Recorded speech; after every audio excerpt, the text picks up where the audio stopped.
To those hobbyists finagling about with your ham radio equipment, searching for strange stations hidden on the AM band.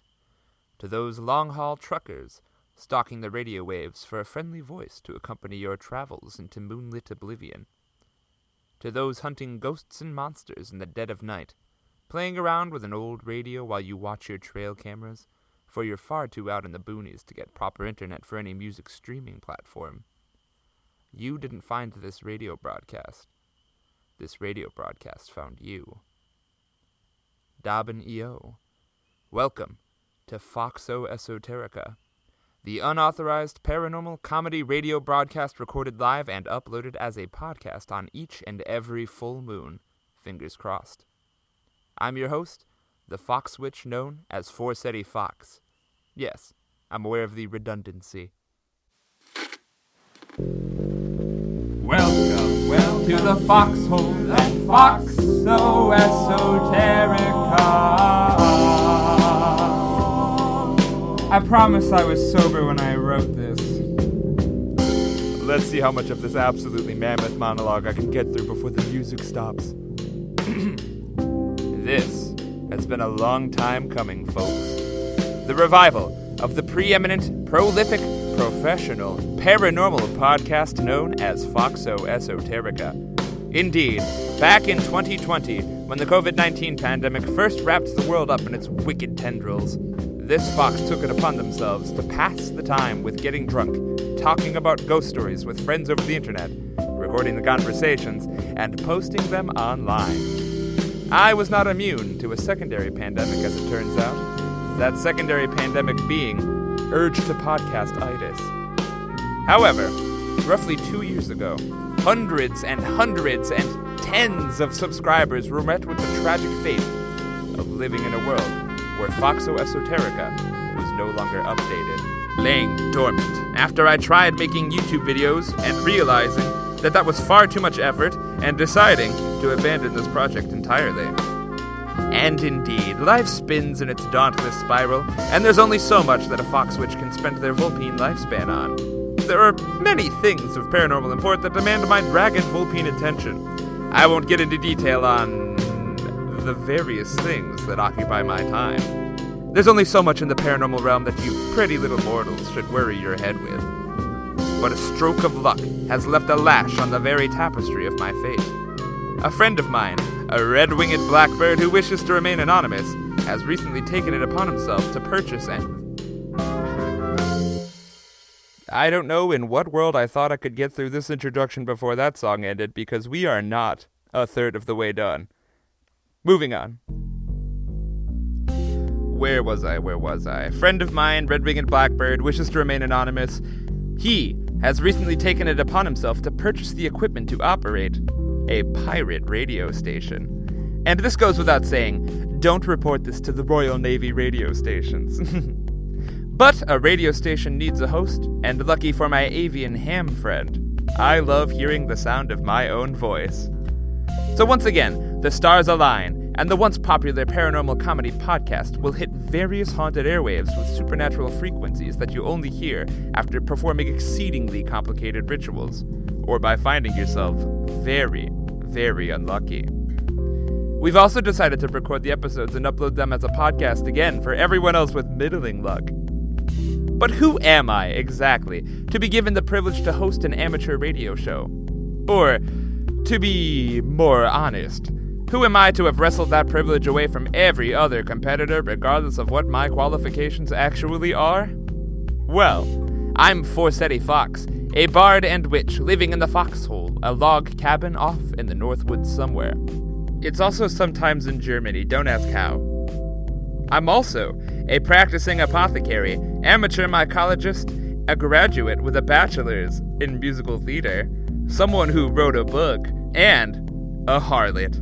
I'm sure you'll find my resume to be quite opinion-forming. So, with a hearty heart full of pride and gusto, I'd like to once again reintroduce Foxxo Esoterica.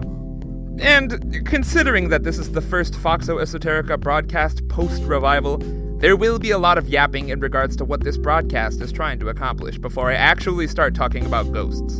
Rest assured, Resurrection Mary will be discussed in due time. I'm not going to try and build suspense for my online listeners and manufacture a mystery as to what the topic of this broadcast is.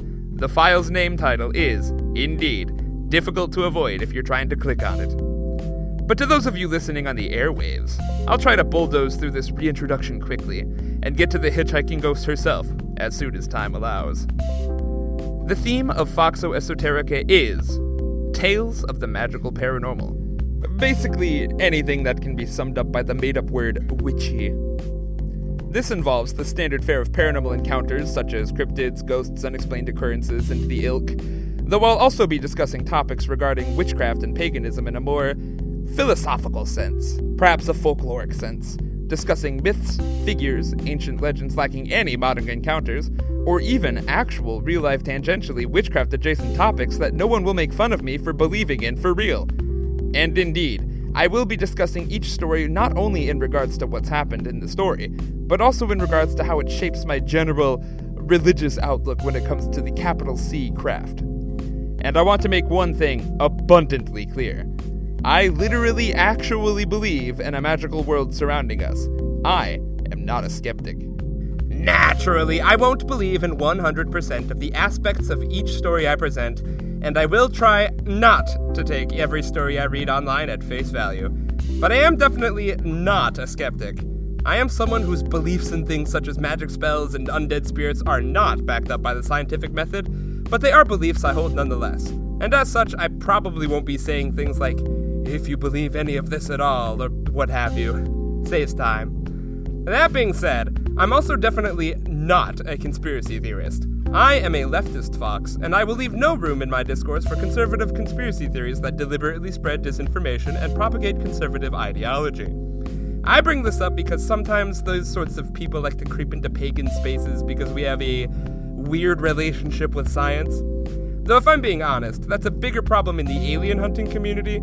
They don't tend to schmooze with the ghost hunters as often. More to my pleasure. But to put a fine point on this, point. The skeptical community doesn't need to brace itself. This isn't going to skew towards an anti-vax or climate change denial direction. I'm strictly going to evangelize my belief in ghosts, which is objectively less harmful. That's actually why I take a comedic approach with my storytelling. It's a little bit of entertainment leverage to keep less than pagan-minded folk from tuning away from the broadcast. Before I stray too far from the topic, in regards to aliens, I've already willingly burned through every last ounce of faith I may have cached with the skeptical community. It doesn't matter what I talk about now. I probably won't discuss them too much. I won't ignore them outright if they pop up in stories, but aliens aren't my expertise, and my opinions lack nuance.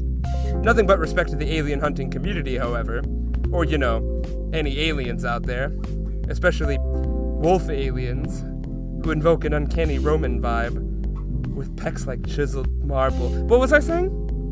Yes, wrapping up, what I'm trying to accomplish is telling ghost stories, and maybe even learning a few things along the way. I'll try to shoot for hour-long deep dives for those long drives, and while I'll do solo broadcasts for my more focused episodes, I would like to invite guests down the line, like I did with my podcast episodes of yore. For less than focused broadcasts which may skew towards the 2-hour mark, my husband, Zuma the Puma, will be a frequent guest. I'll attempt to upload something on each night of the full moon, and if my schedule allows for it, after I've garnered some momentum, maybe on some days such as equinoxes and solstices. That's what the ritual for the haunting of airwaves calls for anyway. Oh, this broadcast will be 18+, by merit of me wanting to talk about sex, and also wanting to use swear words, and also occasionally drink for the broadcast. But this is also because if you type Forsetti Fox into the Google search bar, you're going to quickly discover why exactly I like to approach everything I do online with an 18+ filter. There are some well-paid artists on the internet, though their works regarding me are never going to see a museum. It's best if people don't unexpectedly stumble upon such artistry without knowing what I'm about. Cough, cough. Being a harlot. But mostly a chaste harlot. It's best not to investigate further. All research, writing, recording, editing, music, sound design, and ritualistic spellcasting will be done by yours truly. I resent AI and I resent plagiarism, and I heartily invite feedback if I've made a mistake by including those two things without noticing it. And, once again, I'd like to make a special shout out to my friend who wishes to remain nameless. for the radio equipment, and for the expertise that I lack to actually get it to work. Without further ado, allow me to introduce you to Resurrection Mary. And dear listener, I must make a confession. I've buried the lead. For indeed, I know Mary's tale to be true. For she just so happens to be a good friend of mine from back when I lived in Chicago. Maybe acquaintance. We've only met 3 or 4 times.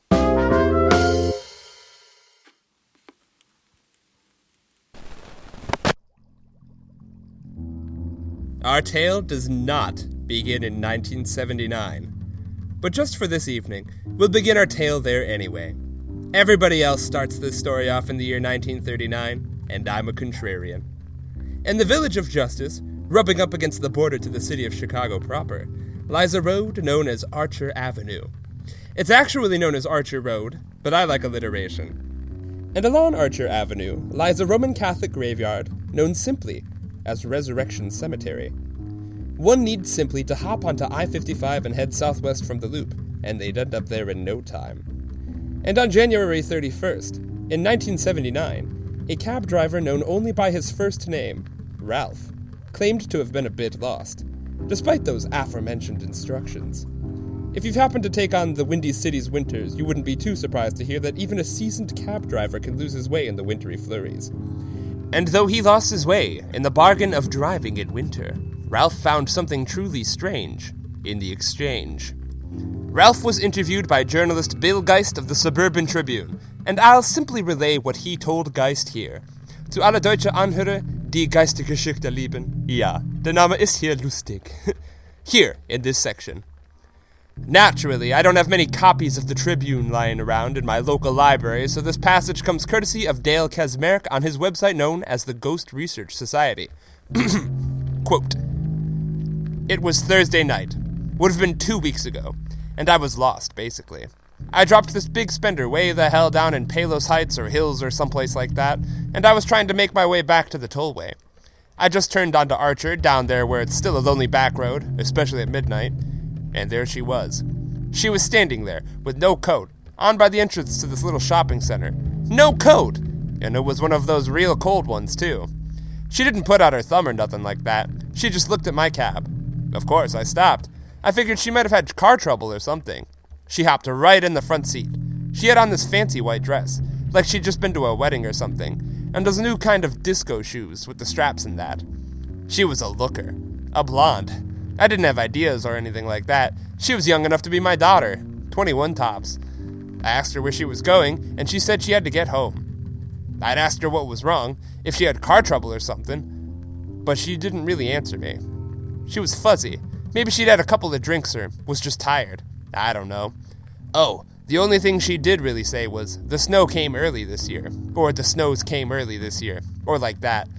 Other than that, she just nodded when I asked sometimes if we were supposed to just keep going up Archer. She was just looking out the window, at the snow and the trees and that. Her mind was a million miles away. Maybe she smoked something or something, who knows. A couple miles up Archer. She jumped with a start, like a horse, you know, and said, here, here. I hit the brakes. I looked around and didn't see no kind of house. Where, I said. And then she sticks out her arm and points across the road to my left and says, there. And that's when it happened. I looked to my left, like this, at this little shack. And when I turned back, she was gone. Vanished. And the car door never opened. May the good Lord strike me dead. It never opened. Ralph later mentions in his interview with Geist that the shack in question, indeed, lay behind the fence wrapped around Resurrection Cemetery. And while Ralph had never heard of the graveyard's haunted history, the cab driver was nonetheless yet another poor victim in a long line of mortals visited by the cemetery's infamous hitchhiking ghostly inhabitant. And indeed, one of the most famous and/or infamous hitchhiking ghosts of all time.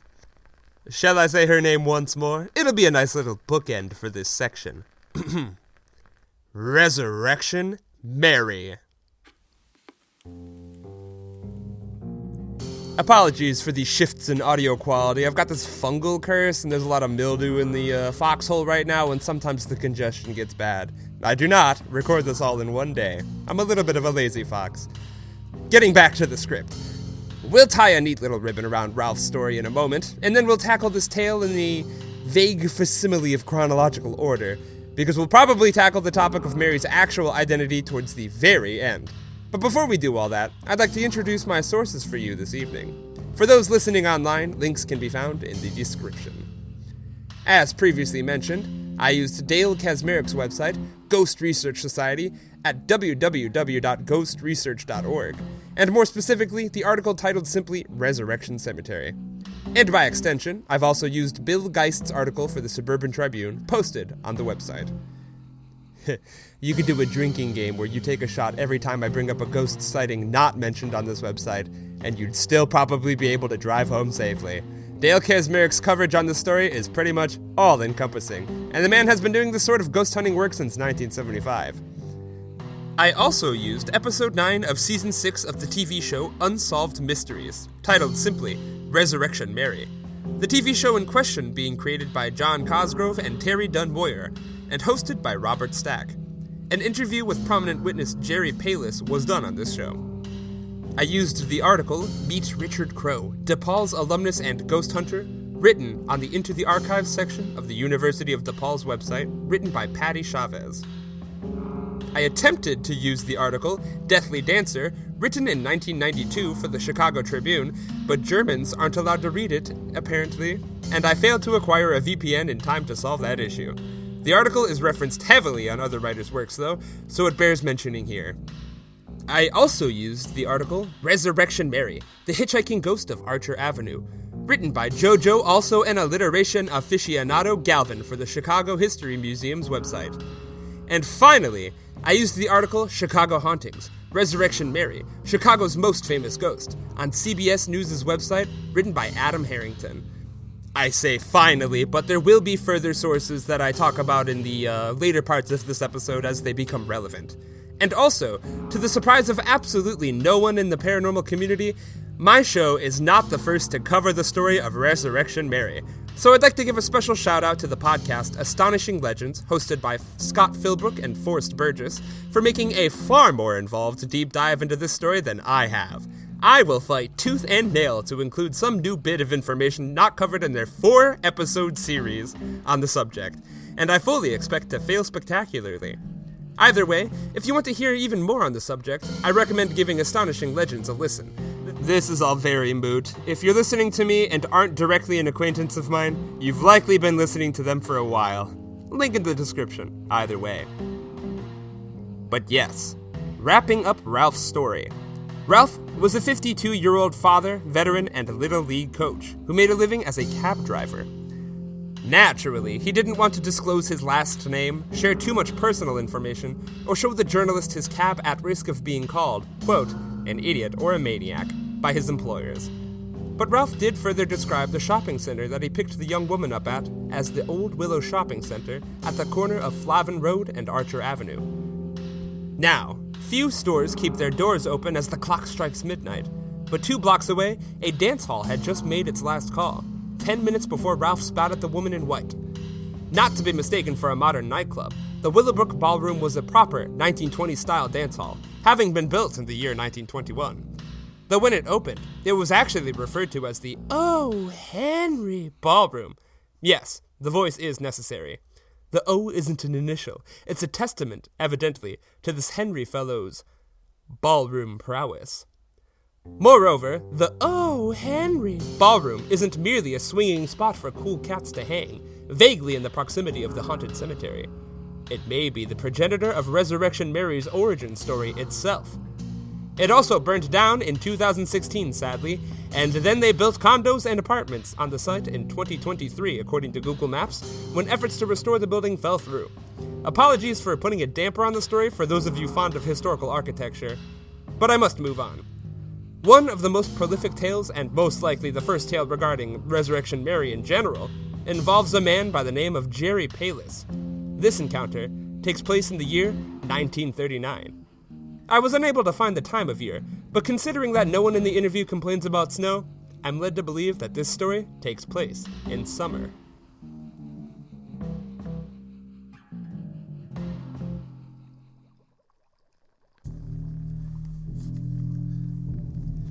Palis was a frequent visitor of the O. Henry Ballroom and considered himself something of a ladies' man. That is a direct quote from Unsolved Mysteries. But in my esteemed opinion, the man does not lack charm. And I don't happen to be the only fox to hold that opinion, for indeed, it didn't take too long before Palis started dancing with a young woman. The following is also quoted from Unsolved Mysteries episode. She was blonde, about 5'7", and with hair about shoulder length. She had curls along either side of her head. She was wearing an old-fashioned and/or fancy-type party dress. To interrupt the quote, I should mention that the person speaking in this section is Chicago's historian, Richard Crow, who directly interviewed Jerry Palis in the 70s. Jerry described the woman as being quieter than most people he'd met, and not too keen to investigate further conversation when there was dancing to be had. I should also mention the quoted part is definitely over at this point. But she did tell Palis that her name was Mary, and that she lived on the south side of Chicago, specifically on South Damon Avenue. For those who have taken the L, Chicago's public transportation, not the vague concept of a loss described by youths. You'll know Damon Avenue isn't altogether too near to either Justice or the Ballroom. But that's a tidbit to file away for roughly 30 seconds into the future. Jerry Palis did notice one other thing about this enigmatic Mary figure, however. Her hands were cold as ice. This didn't bother Jerry too much, speaking as someone whose paws freeze off after spending roughly 15 seconds in 10-degree weather Celsius without gloves. This is an entirely normal thing to happen that you don't need to consult a doctor about. So the two kept on dancing until it was time to go home. The Unsolved Mysteries episode then goes on to feature the interview with Palis proper. Quote, as we walked along the streets, she says, well, you might as well take me down to Archer Road. And I said, what for? I said, you live in the area where you told me? And she says, no, I want to go up to Archer Road. It was a strange request, but Jerry obliged. The two drove down the moonlit avenue until the gates of Resurrection Cemetery came into view. Mary asked another strange request, that Jerry Palis stop the car immediately. She then told Jerry that she was going to run across the road and that Jerry shouldn't follow. Before the man could answer, the strange woman bolted for the cemetery and disappeared before she even made it to the cemetery gates, right in front of Palis's eyes. When one sees an unmistakable ghost get up to unmistakably ghostly antics right in front of them, one tends not to simply go home and forget about the whole ordeal. Jerry Palis was, indeed, given an address, and the next morning he took a drive to South Damon Avenue in order to enact some private investigation. How he managed to go to sleep that night is a bit perplexing. I personally wouldn't have had the patience. I am not above waking people up in the middle of the night when there's ghosts to discuss. Ergo, this podcast.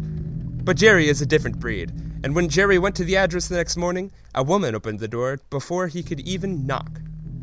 She was an older woman and spoke with a Polish accent. Now, Jerry wasn't sure as to the specific nature of this Mary's disappearance, but he didn't want to sound crazy and drop the G word in front of this woman. Not that it mattered.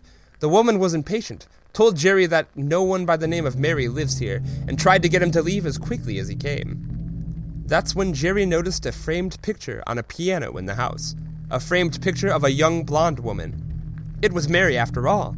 The woman became distressed. That was a photograph of her daughter. And her daughter had been dead for 5 years, having passed away tragically after she was struck by a car. Richard Crow gives us a quote from Jerry that most websites use to tie up this little anecdote with a narratively satisfying ribbon. It's then, Jerry said, that he understood why the woman he was dancing with that night was ice cold to the touch. He had worked in a funeral home for a while, and it was the touch of a corpse. So that's the solution to this massive mystery, right? Someone found documented proof of who exactly Resurrection Mary was, and we even have an address to boot. Unfortunately, narrative threads find themselves a bit frayed and unwieldy in this instance, and this story presents us with a few problems, which I'll discuss properly in my personal conclusions. Jerry Palis wasn't able to provide anyone with the address during his interview. He must have lost it before telling his tale to Richard Crow. He also passed away in 1992, and to make matters more complicated, there are more than one person of Polish descent named Mary in this corner of Chicago who passed away from a car accident, and there are more than one person named Mary who fit this description, buried in Resurrection Cemetery. Allegedly. Update from future Forseti, sent back in time to quell the doubts of those angrily seething at past Forseti's mistakes. I also engage in that hobby as well, rest assured. Jerry Palis met Resurrection Mary at the Liberty Grove and Hall, which was eventually torn down, and not the O. Henry Ballroom, which was, I guess, also eventually burned down. But that's going to make this segue very awkward. Also, this, future Forseti bit reminded me that I actually meant to look this up way before recording it, and I confirmed my suspicions. His name is Jerry Palis, not Palis. Learning is a gift. But I've been rambling about ghosts and unrelated tangents for a bit too long. Now I'd like to discuss a bit of Southwest Chicago history proper, not only to set the scene for this haunting tale, but also to give the skeptical members of the audience something that will actually interest them before I start rambling about less and less coherent supernatural theories shortly thereafter. And indeed, when one engages in hitchhiking, undead or otherwise, one tends to concern themselves with only two locations. And in Mary's case, she's mostly concerned with one particular nightclub and one particular cemetery. Mostly, but not entirely. But I'd like to start with the O. Henry Ballroom itself, for indeed, a good number of Resurrection Mary stories, when they don't take place out in the middle of the street itself, take place at this establishment specifically.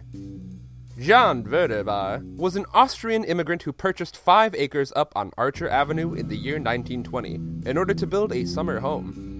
As is the case with many suburban areas, individual towns in Chicagoland tend to bleed into each other, and while some may refer to this area as Justice, the property lay within the city limits of Willow Springs back when Verderbar first purchased it, named for the ancient glacier-carved springs that dot the scenery along the Des Plaines River. John's son, Rudy Verderbar, was cool and hip, and convinced his dad to build a swinging dance pavilion and a dance hall, instead of simply building private property for private use. The charisma check passed, and Verderbar Sr. conceded. The dance hall and dance pavilion scene was a staple of youth culture from the 1900s to the 1920s. Think of it as going to the club, because it was literally just going to the club. The music was a little different, but you would still dance. Youthful teens could spend time on the dance floor without having to do so under the watchful gaze of Puritan parents. And while it was the Roaring Twenties, and drinking was illegal, underage or otherwise, people mysteriously found alcohol somehow at these dance pavilions. Dance halls could take place inside of buildings, or they could be held in outdoor open-air dance pavilions. The O. Henry Ballroom started off as an indoor establishment, but they actually expanded and built a second outdoor pavilion in 1923. It cost 10 cents to dance. The scene came to a pause when the Great Depression started and everybody stopped having the disposable income to have to pay to dance, which you can do for free at home. It also didn't help that the O. Henry Ballroom caught on fire in 1930. However, in a very staggering business decision, considering that a Great Depression was going on, Verderbar spent $100,000 in 1930 money, hired 200 carpenters, and managed to rebuild the entire establishment in 1931. And it somehow worked, because the O. Henry Ballroom maintained its feverish popularity well into the 1940s and 1950s, and later. I was exaggerating a bit earlier in regards to dance halls no longer being popular after the 1930s. People still went to them, especially after World War II ended, where that sort of venue actually had a bit of a renaissance. In this big band boom, several extremely notable acts actually played the O. Henry Ballroom itself, such as Frank Sinatra, Guy Lombardo, Doris Day, Glenn Miller, and even more contemporary acts in later years such as The Village People and Martha Reeves in the 70s and 80s. It is also around this time, in 1959 to be precise, that the establishment underwent a name change, henceforth being known as the Willowbrook Ballroom. Due to its prolific lineup, spacious dance spaces, prestigious restaurants, and the fact that it had a really big parking lot, that was a surprisingly huge boon. The Willowbrook Ballroom enjoyed nearly a century of success, thanks to the skillful management of John Verderbar, his 2 sons Ed and Rudy Verderbar, and later Ed's wife Helen Carrig Verderbar. Though the Verdebars sold it to business proprietors Gediminas and Biruti Yadwalis in 1997, the dance hall continued to find success until it burned down in 2016, as was mentioned earlier, and now there are condos. This chunk of history comes courtesy of Bonnie Classman's book titled, simply, Willowbrook Ballroom, written as a part of the Images of America book series. I also used Wikipedia. The Willowbrook Ballroom is famous enough to warrant an entry on that website. This might all sound like vacuous rambling, and that's because it is, but I promise I'm not simply padding the runtime on this broadcast. It is an interesting little tidbit, the fact that the Willowbrook Ballroom persisted with such longevity. This means that the locale was liable to provide nearly a century's worth of ghastly sightings, and while that isn't in any way remotely useful in verifying that this haunting is, indeed, an actual occurrence that's happening for real, it does help us understand just why this particular hitchhiking ghost legend stands out amongst the rest of the hitchhiking ghost chaff. People have had a chance to meet Mary at the club all the way into 2016. But very few of these clubs stay open till the break of dawn, and when closing time comes to call, all of the patrons, ghostly or otherwise, must make their way home. So now, it's time to talk about Resurrection Mary's current alleged address. Now it's time to discuss Resurrection Cemetery. This section isn't going to last as long. Resurrection Cemetery doesn't have a Wikipedia page. The Archdiocese of Chicago does have a page on its website dedicated to the graveyard, however. Located at 7201 Archer Road in Justice, Illinois, 60458. Sorry in advance for doxing you, Mary, but I didn't do it first. Blame the Archdiocese. Resurrection Cemetery first saw use in the year 1904, to support specifically the burgeoning Polish Catholic community in the Des Plaines area. The website specifically says, quote, "The cemetery stimulated economic growth in the area," which is a funny thing for a cemetery to do if you take that sentence out of context. They make it sound like they're about to set up a Starbucks on the property to rake in the tourism dough. But the property constitutes 400 acres, and it does feature an architecturally renowned mausoleum built in 1969, which at the time boasted the record for the world's largest stained glass window. The entire wall consists of 23,000 square feet of stained glass and wraps around the entire building.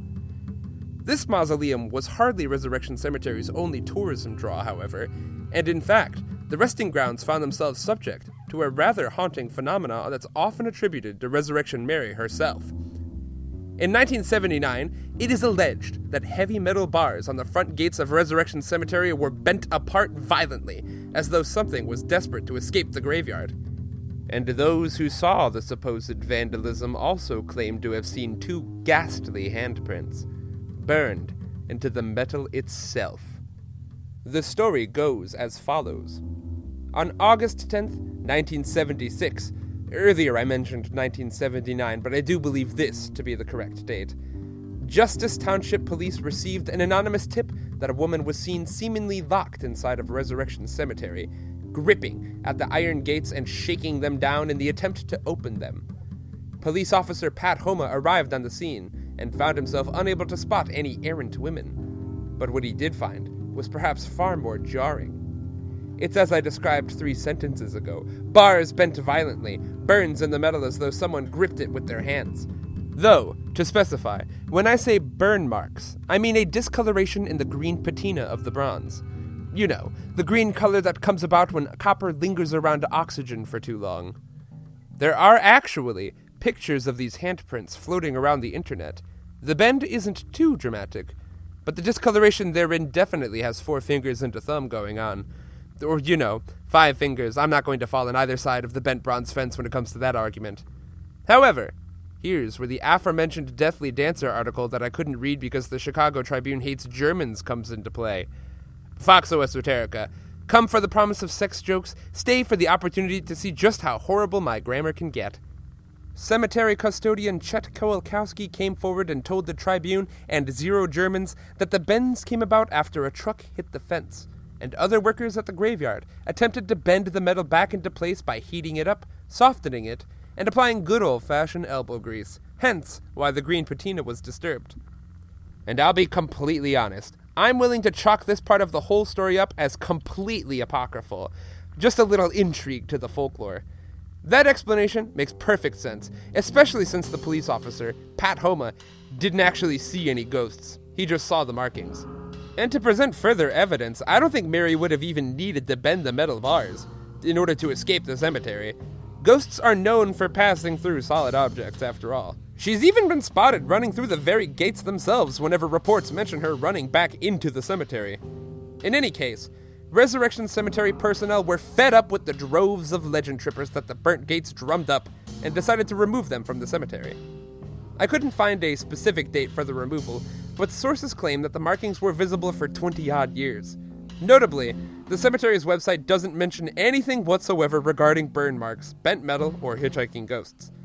Tangentially related, the Ghost Research Society includes a little blurb about a deacon of the Greek church on Archer Road claiming to have seen a white-clad woman late at night in Resurrection Cemetery in 1980. And there are a couple other similar anecdotes on Kazmarek's website about white-clad ghosts in the Resurrection Cemetery grounds, but they're very lacking in details and not as widely distributed as the roadside haunting legends. And we've been dwelling in the graveyard a bit too long, and I'd like to move on. Besides, we're not here to discuss Mary's home life. She's a gal out on the town. Why not regale in her legendary bar crawls before I go too long without talking about ghostly things that I actually believe in? Though rest assured, we will be heading back to the grave before too long. Merely for a visit, don't look so worried. For indeed, even if the ghostly aspects of this cemetery don't really grab my goat, Resurrection Cemetery is a pivotal component in the investigation of who this Mary actually was in life. But let's chat about ghosts first before we get to that. I'd like to introduce you to Claire Lopez Rudnicki. Now, this report is one of the rare Resurrection Mary encounters reported by another woman. Indeed, most of Mary's hauntings occur with men. Mary's not particularly bi-curious, as it turns out. But Claire wasn't traveling alone. Her then-boyfriend, now husband Mark, was behind the wheel, and another couple was riding in the back seat. They chose to remain anonymous. It was a dark, quiet night, September 7th, 1980 to be exact, as the entourage traveled down Archer Road, when Claire witnessed a woman wandering down the side of the road, dressed in all white. None of the other passengers paid the woman any mind, but Claire was more savvy to the local legends, and, becoming suddenly afraid, had asked her boyfriend politely to drive away as quickly as possible, so as not to draw the ire of a ghost. Mark did not, as it turned out, drive away as quickly as possible, and he instead decided to draw the ire of a ghost. And indeed, the white-clad woman was still walking down Archer Road, as she did before Mark turned around. But this time, as everyone was able to get a closer look, they all noticed something prohibitively strange. The woman had no face. Promptly, Mark fled the scene, now properly frightened. This story's short and sweet, but it is an interesting exception in Mary's repertoire. No other sightings, as far as I know, involve Mary removing her face. She's usually quite normal, albeit cold to the touch, to her drivers until they drop her off at the cemetery. Perhaps she had a bone to pick with the fact that Mark was already seeing someone, though whenever I'm tempted to poach someone's lover, I rarely adopt the strategy of removing my face in the process.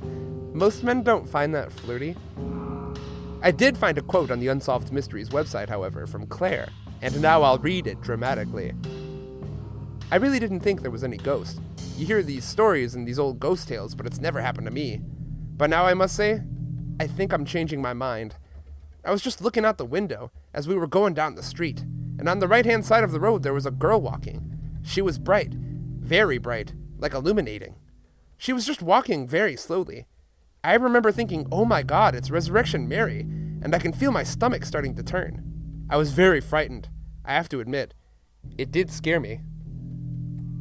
Interestingly enough, the Ghost Research Society documented another Resurrection Mary sighting that wields a strange connection to Claire Lopez Rudnicki's, by merit of having taken place literally 2 days prior.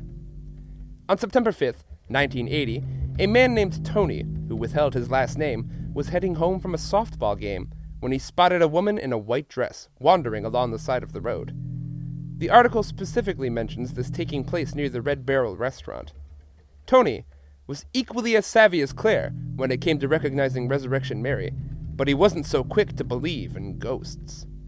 Either this was a woman cosplaying as a ghost, or simply a woman who needed a ride, accidentally matching this ghost's alleged description. And so, Tony pulled up and offered this woman such a ride, and she obliged. At first, Tony attempted small talk, asked where she was headed, and the woman only responded with, "Just take me down Archer," if she even responded at all. He offered to buy her a drink somewhere. "Just take me down Archer." Tony even hazarded an attempt to draw out the woman's identity, plainly telling her that she looked like Resurrection Mary, and stating that he didn't believe in ghosts. The woman plainly and quietly refused to be drawn into conversation. Just take me down Archer. And so, Tony drove, trying to goad the woman into chatting and keeping his eyes on the road. According to the article, Tony never once slowed down below 45 miles per hour as he passed Resurrection Cemetery. And by my estimation, that's hardly a speed at which I'd like to jump out of a moving vehicle. That's about 70 kilometers per hour, by the way, for the enlightened members of the audience. Resurrection Mary's a far bolder person than I am, however, for as soon as Tony passed the cemetery, he found his passenger seat to be completely empty. Not once had the door even opened. The woman had vanished, and Tony changed his tune as to whether or not he believed in ghosts. I'll discuss more encounters shortly, but in order to hold some semblance of narrative rhythm, and not just spit off a dozen ghost story encounters in a row, I'd like to address the timeline in general. From what I could find, the vast majority of Resurrection Mary sightings occur in the 70s and 80s. Sure, Jerry Palace wasn't most likely the only bloke to dance with a ghost before the 70s roll around, but it is interesting to note that such a huge spike in encounters occurred in the 70s and 80s. I'd also like to mention that there are hardly any Resurrection Mary encounters in the 21st century, let alone any that take place after the Willowbrook Ballroom burned down in 2016. Now that I'm thinking about it, I will freely admit that I also wasn't able to find an additional name with a specific encounter legend that takes place before the year 1970. You know, I know the doubters amongst you are going to say something along the lines of, it's because cell phones with cameras didn't exist in the 80s, and that explains why they didn't see any or record any ghosts. And while that might be true, every time you say something like that out loud, a random baby animal somewhere starts to cry, so... Yeah, I'm doing bits, but that's how most ghost stories go. A legend is only possible to properly study at a local level if you want to offer anything new to the narrative. Oftentimes, newspaper articles and ghost hunting TV shows only have time for 3 or 4 anecdotes, and those are the only stories to make their way onto the internet. More often than not, people only share their ghost stories with friends and family, and it's not like journalists are knocking on every single door in order to locate these people. It's people like Richard Crowe and Bill Geist who put in the real work, and proper investigation isn't going to get done as long as people like that aren't investigating. And again, I'm approaching this as someone who completely believes in ghosts. But even if you study the story from a purely folkloric standpoint, lots of people believe that they saw a ghost. And there are most likely dozens of stories that don't get dressed up with a proper interview and recorded into proper narratives. Most legends, even folklorically, stagnate as soon as the 2000s roll around. And in this specific case, most of the ghostly reports were done in the 70s and 80s. And there were so many early reports that people writing articles in the 2000s don't need any more stories in order to build a compelling narrative for their article. And I'm guilty of this, of course, but no one's going to go to Justice, Illinois and do in-person interviews if they don't need to in order for the articles to work. The culture around ghost investigations is so different nowadays. However, there are a handful of comments on websites such as Reddit and Facebook, even in 2025, with people admitting that they saw specifically Resurrection Mary. But it's very hard to take those stories at complete face value. Definitely some people are making up stories for likes. And even in 2025, it's entirely likely that AI-generated reports are just kind of popping up in comment sections for literally no reason. And it makes even a well-written, detailed paragraph difficult to swallow due to the association. Following that dubious train of thought, I did find one sighting on CBS's website, the one written by Adam Harrington, regarding a cab driver in the early 2000s picking up a mysterious, quiet, white-clad woman who, exactly in the same fashion as Ralph's story from way back in the introduction, stated that the snow came early this year, and then disappeared in the back seat as the cabbie passed the cemetery. Even the CBS article states that the source, a blog post written by author Lynn Gibson, is a bit lacking in sourcing. To Lynn's credit, however, apparently, Mary screamed before disappearing in this story. So that's novel enough for folks to not automatically assume that we accidentally wrote Ralph's story a second time, but it's a little dubious nonetheless. I'm not interested in proving or disproving a legend. I just like talking about ghost stories. But in researching this, I was very curious as to why sightings died down after such a big bubble developed at the end of the 20th century. And that's my theory. People most likely still see her, but no one's compelled to write about it anymore. And even if they do, such reports are going to be buried in the algorithm, with the major stories always rising to the top. Either that, or Resurrection Mary decided to pass on to the afterlife after all, after making appearances for 60-odd years. I can imagine that that's tiring work. Or either that, or the hysteria died down in the 80s and people stopped caring, and it wasn't a real story in the first place. But oh, do you hear that? A random baby animal is crying somewhere. Let's not subscribe to that theory. Thank you for indulging me as I wax poetic. Hopefully that was enough of a change-up in the narrative rhythm to justify jumping into ghost encounters again. This is all neither here nor there. I spoke with Mary a few months ago. She's still around, and she doesn't know that I'm doing an episode about her, so I felt it uncouth to ask pointed questions. However, I've been tackling the roadside stories for a while. How's about I tell some tales that take place in the ballroom instead? Except we're not going to be talking about the Willowbrook Ballroom first. There's another bar worth mentioning. Gods forbid a girl make a bit of a pub crawl. We're going to discuss a little joint known as Harlow's, located in Burbank, a Chicago satellite city just east of Justice. And we're going to discuss how the club's manager, a man by the name of Bob Main, was able to catch a glimpse of Mary not once, but twice. It is worth mentioning that Archer Road does not cut through the city of Burbank, but ghosts should hardly be expected to stick to a set of rules when there's clubbing to be had. In 1973, a woman entered into Harlow's alone, hell-bent on dancing by herself and not so much as making a single millisecond of eye contact with any of the other patrons. Bob is quoted as saying she was about 24 to 30 years old, 5'8" or 9", slender, with yellow blonde hair to her shoulders that she wore in these big spoolie curls coming down from a high forehead. She was really pale, like she had powdered her face and her body. She had on this old dress that was yellow, like a wedding dress left in the sun. She sat right next to the dance floor, and she wouldn't talk to anyone. She danced all by herself, this pirouette-type dance. People were saying, "Who is this most bizarre chick?" Bob remembered seeing this woman on a Friday night, and then again 2 weeks later, on a Saturday, still handling herself in so strange a manner that it couldn't help but stick in Bob's mind. He even went to the bouncers on the second night, and strangely enough, none of the employees at the front door remembered checking the ID of a woman matching that description. In fact, no one single employee had seen the woman come or go at all. It was as though she appeared on the dance floor as the crowd came about and disappeared into thin air as the crowd dissipated.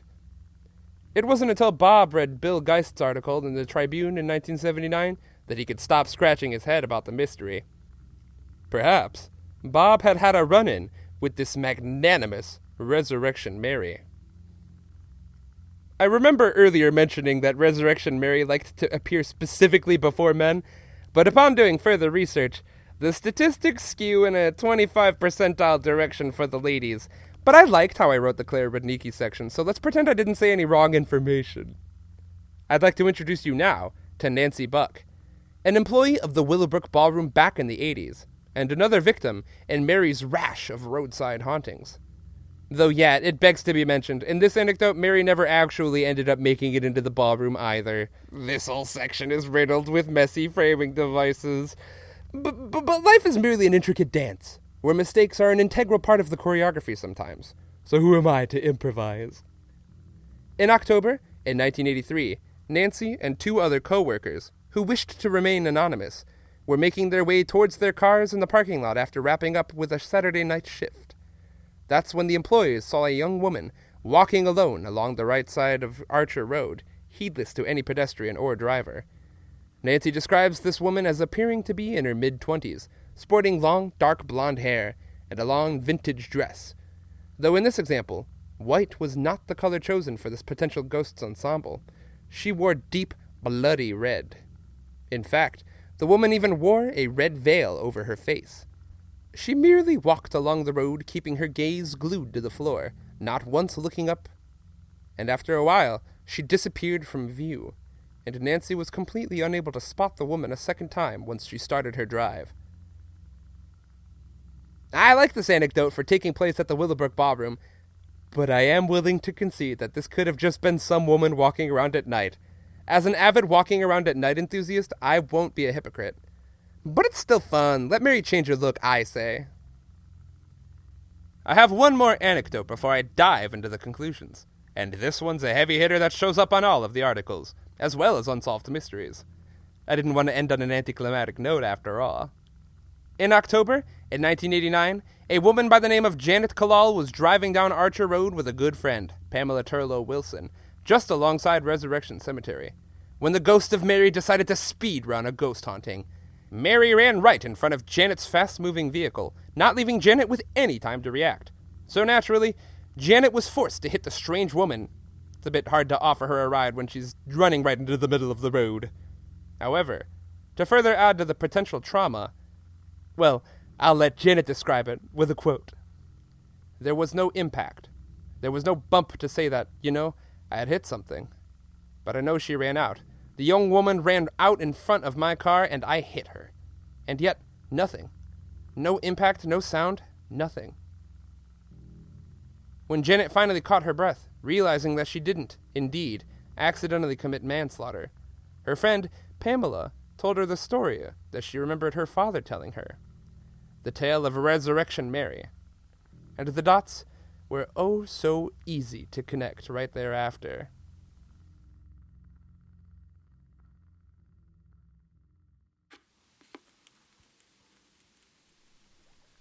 Now, I believe I've painted a large enough picture as to how these legends play out.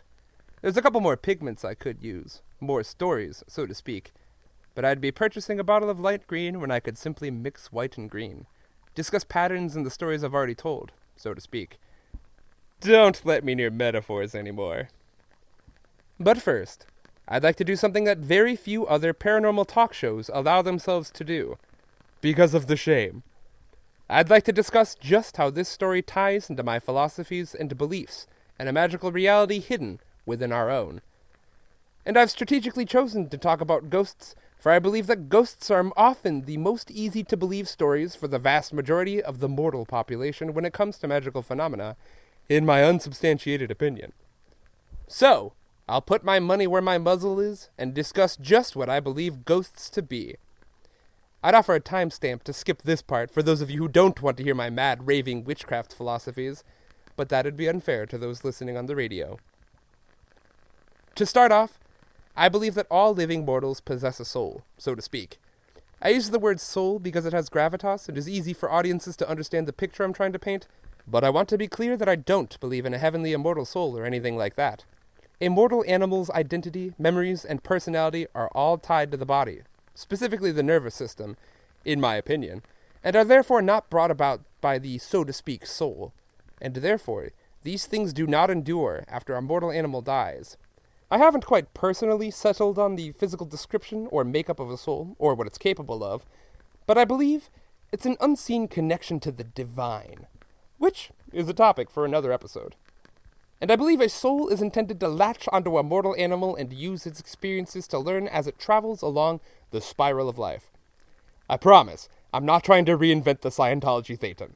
The soul isn't a parasite, the soul and body are still one, it's just that the soul is not the source of identity.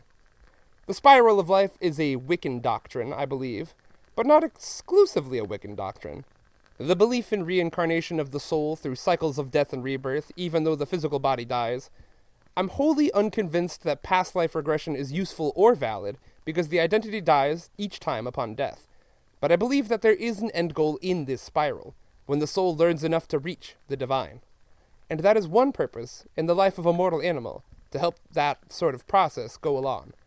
But that's where the speed bump, known as ghosts, comes in. I've never died before, but I imagine the experience to be quite traumatic. As the body dies, the mind and personality probably don't experience annihilation immediately. Again, I can't say. I've never died. So for a fleeting moment, these things perhaps cling to a soul that lingers. The soul confuses itself into believing that it's the once-living mortal, or perhaps enough of the brain and soul are connected for the identity of the once-living animal to endure briefly within the soul. There's logistics here that I can't hope to understand. But bottom line, I imagine that the pain and shock of death, coupled with the difficult-to-understand metaphysical situation in general, is extremely confusing, hence why a majority of ghosts act erratically or confused. I like to call this horrifying phenomenon ghost dementia. Ghosts, especially new ghosts, are probably completely unaware of their surroundings. I think that's why it's a popular held belief that people become ghosts more likely if the circumstances of their death are violent or traumatizing. Or, if they left something undone in life, I imagine that sort of thing kind of confuses the lingering identity and prevents it from passing on. I like to imagine there's some sort of psychopomp out there, ready to help properly guide us to the afterlife. But if not, it's probably very likely that plenty of traumatized dead souls can't bring themselves into the afterlife through their own confusion, and thus they linger as confused, demented souls stuck in the veil between life and death until they finally pull themselves from the confusion. I would like to apologize for saying things that are, perhaps, horrifying to think about out loud. But what can a ghost do exactly? There's a lot of overlap between haunting stories, so that's helpful. Ghosts are known to appear as a spectral image that can even walk through walls. They can make strange noises without clear origins. They can drop the temperature of a room. They can inspire a feeling of fear in mortals without it coming about naturally. And in modern investigations, they can manipulate electromagnetic fields or even give off heat. Ghosts can't roam around much. They're typically bound to one location, though that location can be a bit nebulous with its boundaries if it happens to be outdoors. There are also plenty of stories wherein mundane objects are moved around without a visible, physical source moving them. That's called poltergeist activity. Das ist Deutsch for rumble spirit. And no, I don't think a poltergeist is a type of ghost. It's just a thing that some ghosts can do. Additionally, in Resurrection Mary's case, with a few victims, ghosts can allow themselves to be physically touched, which is very rare. Not every ghost can do that naturally. There appears to be degrees of strength in the types of activities that ghosts can perform. I think part of that is related to awareness. The more aware a ghost is that they're a ghost, the more likely it is that they can manifest. And to couple with this, I believe that if a ghost lingers around on the mortal plane long enough, they can break through the ghost dimension more often than a newly made ghost, and therefore do these higher ghost strength activities. On top of that, I think ghosts are more likely to act if a lot of people believe in them, or at least know of their legend. Now, I do not remotely know the nuance of this mechanism, but I believe it ties into the Topol effect, which I'll discuss shortly. I also want to posit that this is only one way that a quote-unquote ghost haunting is structured. I do hate categorizing these sorts of things, but if there must be a name for this type of ghost, I'd like to call them the lost soul, for it is a demented soul unable to pass into the afterlife. There are other types of hauntings, residual hauntings, wherein events of traumatic experiences are replayed with visual and auditory projections, even though no ghost is present. For example, some people at Gettysburg report seeing phantom battles play out, but I don't think these ghostly reenactments have any lost souls amongst their ranks. There's also the tulpa, and I promise I'll discuss that later. And lastly, there's the siren call of hungry ghost type ghost, named after the Joe Fisher book, and that involves something very much not human pretending to be a human ghost. Don't think about the implications of that if you plan on sleeping well tonight. I don't think any of these additional phenomena can accurately describe Resurrection Mary's situation, but I wanted to pay these concepts lip service before I tackle them properly in future episodes. However, there are some amongst you that perhaps have thought of another type of ghost, the hitchhiking ghost, and that very much so describes Resurrection Mary. But what does that term even entail? The first ever recorded hitchhiking ghost story that I could find involves two farmers in 1602 traveling around in Sweden, specifically Västergötland. The farmers spot a lone girl wandering the roadside and offer her a ride. And then, all three go to an inn. The girl then asks for a beer, but when the bartender gives her the mug, it keeps having strange things inside of it instead of beer. First, dry malt, and then acorns, and then blood. The girl then describes a prophecy involving great crops and bad war and disease, and then she disappears. You also get a legend out of Hawaii. The goddess Pele has been known to wear disguises and try to see if the good Hawaiian travelers are moral enough folk to give a poor woman a ride, offering rewards if they decide to pick her up and take her along. A lot of this information either comes from Wikipedia, grant me some slack, I'm near the end of this broadcast, or the article, The Vanishing Hitchhiker Legend is an Ancient Tale That Keeps Evolving, written by Mark Hay on the website Atlas Obscura. But other than these two early examples, most of the vanishing hitchhiker stories across America basically follow Resurrection Mary's pattern. A strange lone figure asks to be driven to a location, then vanishes as soon as they pass it. Then, the people driving later learn that the site was the location of a death or tragedy, and bingo, the story has a nice narrative bookend. Some notable stories involve a white-clad woman in San Francisco asking drivers to take her to an address near Twin Peaks, only to have her disappear in the back seat. Then, in one story, at the given address, an old woman explains that her daughter was killed at the very intersection that the unwitting driver picked her up at. Then, you have the Walhalla hitchhiker in South Carolina. This hitchhiker is a man who asks drivers on Highway 107 to take him to a scenic lookout before he disappears. And upon further investigation, it is discovered that this lookout is found near the location of a plane crash, wherein the body was never found. These stories were extremely popular, especially in the 70s and 80s, and even if there wasn't an actual tragedy that served as the foundation of a particular legend somewhere, classic urban legends made up out of whole cloth cropped up to fill in the gaps, for folks trying to tell ghost stories around the campfire. The hitchhiking ghost isn't a type of ghost so much as a fantastic template for an urban legend. There just happens to be a few actually documented encounters with ghosts to form the foundation of this urban legend in general. And stories such as Resurrection Mary's serve as the blueprint. One often feels safe and isolated inside their car and disconnected from the outside world. So when something strange penetrates into that safety, there's an added bit of horror that one might not find with a ghost haunting some public space. Mary isn't an outlier, nor is she the original vanishing hitchhiker. She just has way more sightings than other hitchhiking ghosts, and is probably the most important foundational aspect of this urban legend phenomenon. Perhaps it's because she can be found in a metropolitan area as opposed to the middle of nowhere. And perhaps, in the 70s, conceptions on actual living, breathing hitchhikers changed. People started getting wary about anyone on the roadside. A few nefarious figures made actual headlines with actual horrific crimes in that time period. And maybe it has to do with people not trusting hippies. Hippies like to hitchhike, and people didn't like hippies around this time.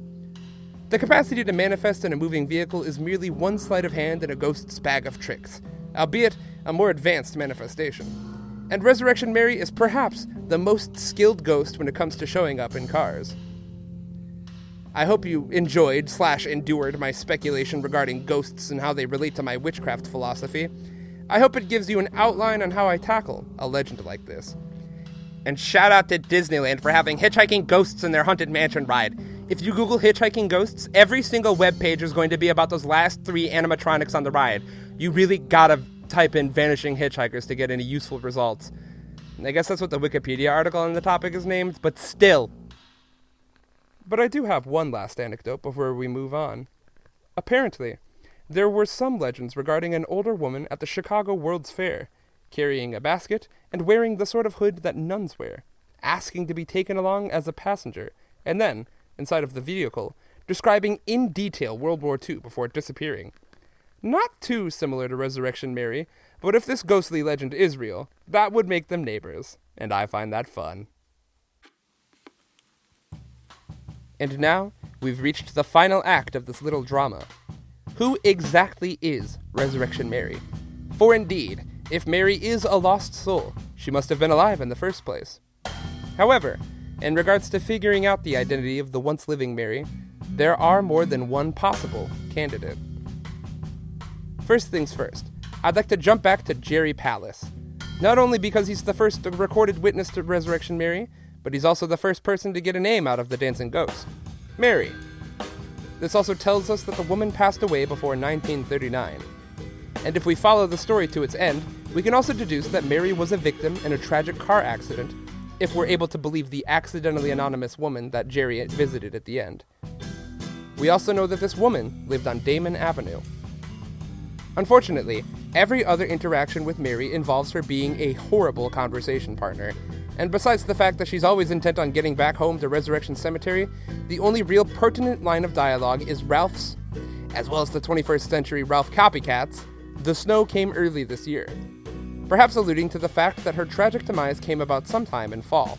Snow falls in the fall in Chicago when people really like bringing it up when it does, even if it happens most years. Though we can look at the dates of the hauntings as well. A vast majority of Resurrection Mary sightings take place in either September or October, though to be fair, we do have a few summertime stragglers. Now, I know I'm throwing more wild conjecture at the wall when it comes to quote-unquote ghost rules, but perhaps a haunting is more likely to occur around the time of year that the person passed. Perhaps, indeed, it is merely due to the fact that the veil between life and unlife is thinner around Halloween. But that's not but a potential clue. And last but not least, we have a physical ID. A blonde, pretty, white woman in her mid-20s, dressed as though she were coming from a party, also in the mid-20s. I'd like to present the first potential candidate, Mary Bregovy. I'll be sure to tone down the jokes for this section considering I'm discussing real-life people who died far too young. Mary, spelled with an I-E instead of a Y, was born to 2 Czech immigrants and worked in a factory. She also lived on Damon Avenue, as was described in Palace's story. On March 10th, 1934, at the age of 21, Mary was a passenger in a car that suffered a bad car wreck and died as a result of a skull fracture. This took place somewhere on Wacker Drive, found in the Loop. The sources only provide one street name, but that's the road that wraps around the center of Chicago. It's the same street that Willis Tower, formerly known as the Sears Tower, can be found at. So the location makes this auto accident seem to be a bit of an outlier considering how far it is away from Archer Road, but people believe that Mary Bregovy could still be Resurrection Mary, for her grave was once found in Resurrection Cemetery. I say once found because it was actually removed during World War II in order to expand the graveyard. The article states clearly that that's not a process that Resurrection Cemetery does anymore. It is thought that Mary Bregovy was actually buried in a turn grave, and this is a term for graves that were leased to poor families with the expectation that they'd be paid down the line or else the plot would be forfeited. Again, this is something that cemeteries don't do anymore. Additionally, friends of Mary Bregovy's, hearing about the legend years later, claim that the description of the ghost does not match the description of Mary, namely the fact that Bregovy's hair was brown and short. To further complicate things, there is also another woman named Mary Bregovy who passed away in her 30s and was buried in Resurrection Cemetery without it being a turn grave, but this is a different Mary from the one who died in a car crash. Another story involves a woman named Mary Miskowski, who apparently went to school with Mary Bregovy and also lived on Damon Avenue, but was killed in a hit-and-run on 47th Street on Halloween in 1930 after an altercation with her boyfriend. But there is no record of any accident involving anyone of that name, let alone any accident taking place on that date with someone named Mary. There is a woman in Chicago who had the name Mary Miskowski, but she passed away in 1956 in her mid-30s, so I think someone found her gravestone at some point and tried to tie it to the legend somehow by merit of her name simply being Mary. I don't buy this one too much. This is allegedly a name that Richard Crowe found somewhere, but as it stands, this person doesn't exist in any documents I could find online.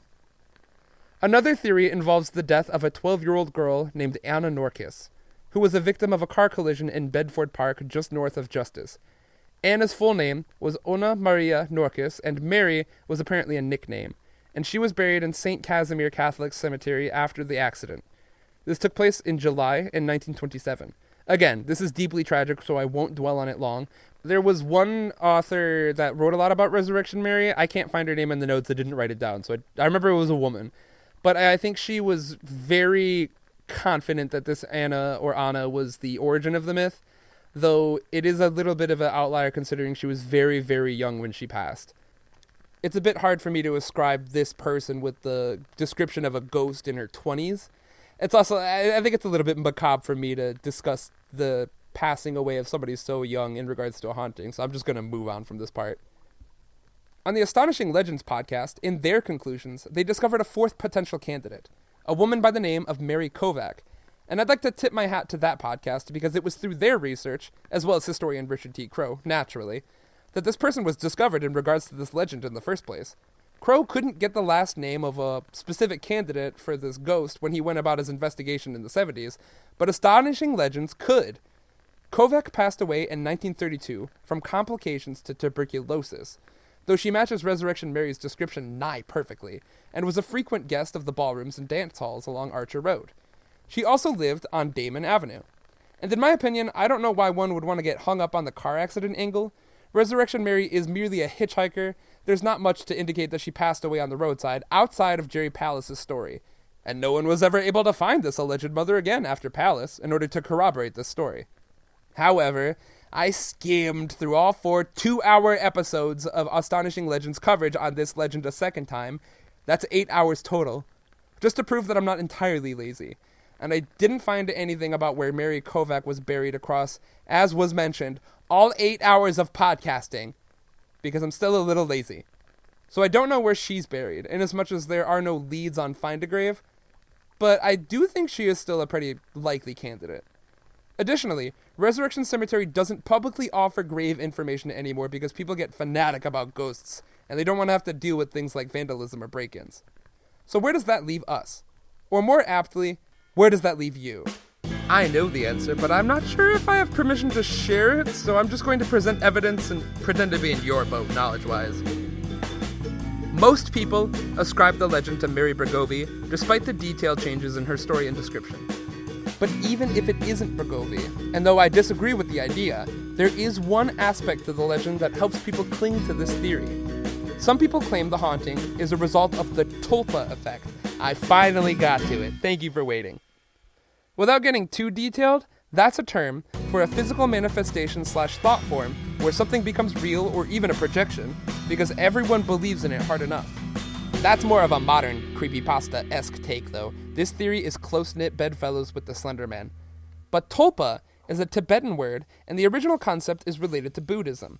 But most people think along the lines of the 20th century Theosophy movement's interpretation when they think of the word. Theosophists, what a great word, were early American occultists who really liked Eastern religions. The Buddhists were using the word to describe a physical manifestation in an enlightened person in actual time and space, the third step of the three-step Trikaya foundational of Buddhist doctrine. Obviously, that's a surface-level definition. But the Theosophists, believing that people can be sorcerers, heard about what the Buddhist monks were doing, and claiming that they could do, and came to the conclusion that magic users could project their ideas into reality as an actual tangible thing, a summoned imagined thought. I'm not going to click on a fourth Wikipedia link for this rabbit hole, I promise. Square one. Some people believe in the concept of a groupthink tulpa, and that a ghost tulpa of Resurrection Mary came about because enough people heard of the legend around the 70s and manifested her into existence. Some theorize that there is an actual ghost underneath all of the tulpa nonsense, but that enough people have a very specific image of Mary in their minds, so now the ghost that has like an actual lost soul attached to it now looks like this image instead of the actual person by way of the tulpa effect. And this image superseded the actual description of Mary Bregovy as a result, when people ascribe this legend of Mary Bregovy. And in regards to fueling this belief, the Unsolved Mysteries episode came out in 1992, so that wouldn't have driven the public into a ghost hunting frenzy. But Bill Geist and Richard T. Crowe did their writings in the 1970s, so that matches with the timeline. It wouldn't describe any encounter before the 1970s, though, so that's where I give some pause. Some people believe that there are multiple ghosts with the same MO, perhaps accounting for the changes in description and behavior. And some people claim that this is all fake and people are doing mass hysteria, and those people are making random baby animals somewhere cry again, so I'm ignoring them. I do believe that a ghost doesn't necessarily need to stick to one rigid description when it manifests, however, so I don't think this legend requires multiple Marys to account for the discrepancies. However, I do really like the idea of people's perceptions of Mary coloring what she actually looks like when she manifests by merit of the tulpa effect. I like that theory a lot. In regards to Chicago history in general, throughout the 1970s, there isn't really anything that ties into this ghost story. It's even harder to find specific information about the City of Justice. This was a weird period of gentrification for Chicago, but the areas where Resurrection Mary encounters took place in weren't as involved as other areas when it came to gentrification. They were mostly Polish at the start, and they remain Polish to this day. Additionally, Jane Bird was the first woman to be elected as mayor of Chicago in 1979. That's neither here nor there, but perhaps I can be of some assistance in case you end up on Jeopardy someday. Speaking of things that are neither here nor there, some sources mention that Archer Road, by merit of running up against the Des Plaines River, was always a historically significant, well-used road, even back when the land belonged to the Algonquin people. People who study ghosts claim that spaces of transit, where a lot of people are present, but in a liminal capacity, are rife for hauntings. Usually, they pick hotels or theaters to substantiate this theory, but the concept works for roads as well. Maybe to pass away in an unknown location further confuses the lost soul, lingering on the precipice to the afterlife. And in that confusion, they choose instead to remain in that place of transit. As was mentioned, death is a completely confusing process in the first place. Imagine going through it somewhere you've never been before. Though it's hard for me to use that example for this haunting if I'm going with the Mary Kovac angle. But indeed, that's all the information I have available this evening.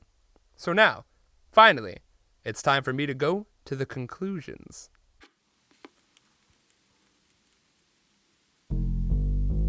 Indeed, I'm running out of both ritual components to keep the haunted broadcast going, and I'm also running out of things to talk about, now that we've all collectively decided that Mary's real.